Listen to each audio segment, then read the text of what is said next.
ಹೊಳೆನರಸೀಪುರ ತಾಲೂಕು ಪತ್ರಕರ್ತರ ಸಂಘದ ಕಚೇರಿಯಲ್ಲಿ ಅಖಿಲ ಭಾರತ ವೀರಶೈವ ಮಹಾಸಭಾದ ತಾಲೂಕು ಘಟಕದ ನಿರ್ದೇಶಕರ ಸ್ಥಾನಕ್ಕೆ ಚುನಾವಣೆ ಸಂಬಂಧ ಸಹಾಯಕ ಚುನಾವಣಾಧಿಕಾರಿಗಳಾದ ವೈ.ವಿ. ಚಂದ್ರಶೇಖರ್ ಅವರು ಮಾಹಿತಿ ನೀಡಿದರು. ಅಖಿಲ ಭಾರತ ವೀರಶೈವ ಮಹಾಸಭಾದ ತಾಲೂಕು ಘಟಕದ ನಿರ್ದೇಶಕರ ಸ್ಥಾನಕ್ಕೆ ಚುನಾವಣೆ ಜುಲೈ 21ರಂದು ನಡೆಯಲಿದ್ದು, ಚುನಾವಣೆಯಲ್ಲಿ ಸ್ಪರ್ಧಿಸಲು ಇಚ್ಛಿಸುವ ಅಭ್ಯರ್ಥಿಗಳು ₹500 ಹಣ ಪಾವತಿಸಿ ಅರ್ಜಿ ಪಡೆದು ಜೂನ್ 27ರಿಂದ ಬಸವ ಭವನದಲ್ಲಿ ಉಮೇದುವಾರಿಕೆ ಸಲ್ಲಿಸಬಹುದೆಂದು ಸಹಾಯಕ ಚುನಾವಣಾಧಿಕಾರಿ ವೈ.ವಿ. ಚಂದ್ರಶೇಖರ್ ತಿಳಿಸಿದರು. ನಿವೃತ್ತ ಐಎಎಸ್ ಅಧಿಕಾರಿ ಎಂ.ಬಿ. ದ್ಯಾಬೇರಿ ಅವರು ಚುನಾವಣಾಧಿಕಾರಿಯಾಗಿ ಕರ್ತವ್ಯ ನಿರ್ವಹಿಸುತ್ತಿದ್ದು, ಜೂನ್ 27ರಿಂದ ಜುಲೈ 4ರ ತನಕ ಪ್ರತಿದಿನ ಬೆಳಗ್ಗೆ 10:30ರಿಂದ ಮಧ್ಯಾಹ್ನ 3 ಗಂಟೆಯ ತನಕ ಉಮೇದುವಾರಿಕೆ ಸಲ್ಲಿಸಬಹುದು.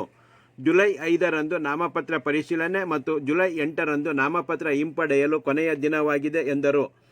ಪಟ್ಟಣದ ಪೇಟೆ ಬಸವನಗುಡಿಯ ಶ್ರೀ ಬಸವೇಶ್ವರ ದೇವಾಲಯದಲ್ಲಿ ಜುಲೈ 21ರಂದು ಬೆಳಗ್ಗೆ 8 ಗಂಟೆಯಿಂದ ಸಂಜೆ 5 ಗಂಟೆಯ ತನಕ ಚುನಾವಣೆ ನಡೆಯಲಿದೆ. 14 ಪುರುಷರು ಹಾಗೂ 7 ಮಹಿಳೆಯರು ಸೇರಿದಂತೆ ಒಟ್ಟು 21 ನಿರ್ದೇಶಕರ ಸ್ಥಾನಕ್ಕೆ ಚುನಾವಣೆ ನಡೆಯಲಿದ್ದು, ತಾಲೂಕಿನ ಕಸಬಾ, ಹಳೆಕೋಟೆ ಹಾಗೂ ಹಳ್ಳಿಮೈಸೂರು ಹೋಬಳಿಯವರು ಚುನಾವಣೆಯಲ್ಲಿ ಸ್ಪರ್ಧಿಸಬಹುದು ಎಂದರು. ಸಹಾಯಕ ಚುನಾವಣಾಧಿಕಾರಿ ಬಿ. ಬಸಪ್ಪ, ಹಾಸನ ಜಿಲ್ಲಾ ನಿರ್ದೇಶಕ ಎಚ್.ಎನ್. ಕುಮಾರಸ್ವಾಮಿ, ಶ್ರೀ ಶಿವಕುಮಾರಸ್ವಾಮಿ ಸಹಕಾರ ಸಂಘದ ಅಧ್ಯಕ್ಷರಾದ ಎಚ್.ಆರ್. ಸುರೇಶ್, ವೀರಶೈವ ಮುಖಂಡರಾದ ಬಿ.ಎಂ. ಮಲ್ಲೇಶ್ ಇದ್ದರು. ನಮಸ್ಕಾರಗಳನ್ನು ತಿಳಿಸುತ್ತಾ, ನಮ್ಮ ಅಖಿಲ ಭಾರತ ವೀರಶೈವ ಸಮಾಜದ ವತಿಯಿಂದ ಚುನಾವಣೆಯನ್ನು ಘೋಷಣೆ ಮಾಡಿದ್ದಾರೆ. ಪ್ರತಿ 5 ವರ್ಷಕ್ಕೊಮ್ಮೆ ತಾಲೂಕು ಘಟಕ ಮತ್ತು ಜಿಲ್ಲಾ ಘಟಕ ಮತ್ತು ರಾಜ್ಯ ಘಟಕ ಚುನಾವಣೆ ನಡೆಯುತ್ತೆ. ಸೊ ಅದೇ ರೀತಿ ನನ್ನನ್ನು ಹೊಳೆನರಸೀಪುರ ತಾಲೂಕಿನ ಚುನಾವಣಾ ಘಟಕದ ಸಹಾಯಕ ಚುನಾವಣಾಧಿಕಾರಿಯಾಗಿ ನೇಮಕ ಮಾಡಿದ್ದಾರೆ. ನನಗೆ ಸಹಾಯಕರಾಗಿ ಬಿ. ಬಸಪ್ಪ ಮತ್ತು ವೈ.ಆರ್. ಶಿವಾನಂದ ಇವರುಗಳನ್ನ ಮಾಡಿದ್ದಾರೆ. ಮತ್ತು ನಮ್ಮ ಎಚ್.ಆರ್. ಸುರೇಶ್ ಅವರನ್ನು ಸಹ ಮಾಡಿಕೊಟ್ಟಿದ್ದಾರೆ.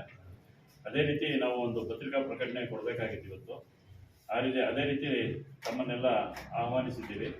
ತಾವು ದಿನಾಂಕ ನಾಮಪತ್ರ ಸ್ವೀಕರಿಸುವ ಆರಂಭ ದಿನಾಂಕ 27/6/24 ಬೆಳಗ್ಗೆ 10:30ರಿಂದ, ನಾಮಪತ್ರ ಸ್ವೀಕರಿಸುವ ಕೊನೆಯ ದಿನಾಂಕ 4/7/2024 ಮಧ್ಯಾಹ್ನ 3ರವರೆಗೆ. ನಾಮಪತ್ರಗಳನ್ನು ಪರಿಶೀಲಿಸುವ ದಿನಾಂಕ 5/7/24 ಬೆಳಗ್ಗೆ 10:30ರಿಂದ, ನಾಮಪತ್ರಗಳನ್ನು ಹಿಂಪಡೆಯಲು ಕೊನೆಯ ದಿನಾಂಕ 8/7/24 ಮಧ್ಯಾಹ್ನ 3ರವರೆಗೆ. ಮತದಾನ ನಡೆಸುವ ದಿನಾಂಕ ಮತ್ತು ಸಮಯ 21/7/24 ಭಾನುವಾರ ಬೆಳಗ್ಗೆ 8ರಿಂದ ಸಂಜೆ 5ರವರೆಗೆ ನಮ್ಮ ಹೊಳೆನರಸೀಪುರದ ಬಸವನಗುಡಿ ಬೀದಿಯಲ್ಲಿರುವ ಬಸವೇಶ್ವರ ದೇವಸ್ಥಾನದಲ್ಲಿ ಚುನಾವಣೆ ಪ್ರಕ್ರಿಯೆ ನಡೆಯುತ್ತದೆ. ಸಮಾಜದ ಮುಖಂಡರು ಎಲ್ಲ ಸಮಾಜದ ಸದಸ್ಯರುಗಳು ಬಂದು ಈ ಒಂದು ಚುನಾವಣಾ ಪ್ರಕ್ರಿಯೆಯಲ್ಲಿ ಪಾಲ್ಗೊಳ್ಳಬೇಕಂತ ನಮ್ಮ ಅಖಿಲ ಭಾರತ ವೀರಶೈವ ಮಹಾಸಭಾದ ಚುನಾವಣಾಧಿಕಾರಿಯಾಗಿ ನಾನು ತಮ್ಮೆಲ್ಲರನ್ನು ಆಹ್ವಾನಿಸ್ತಾ ಇದ್ದೀನಿ. ಟೋಟಲ್ ಎಷ್ಟು ಸ್ಪರ್ಧಿಸುವವರು ₹500 ಕೊಟ್ಟು ಅಪ್ಲಿಕೇಶನ್ ತೆಗೆದುಕೋಬೇಕು. ನಿರ್ದೇಶಕ ಸ್ಥಾನಕ್ಕೆ ನಿರ್ದೇಶಕರಿಗೆ ನಿರ್ದೇಶಕರು ಮತ್ತು ಅಧ್ಯಕ್ಷರಿಗೆ ಚುನಾವಣೆಗೆ ಸ್ಪರ್ಧಿಸುವ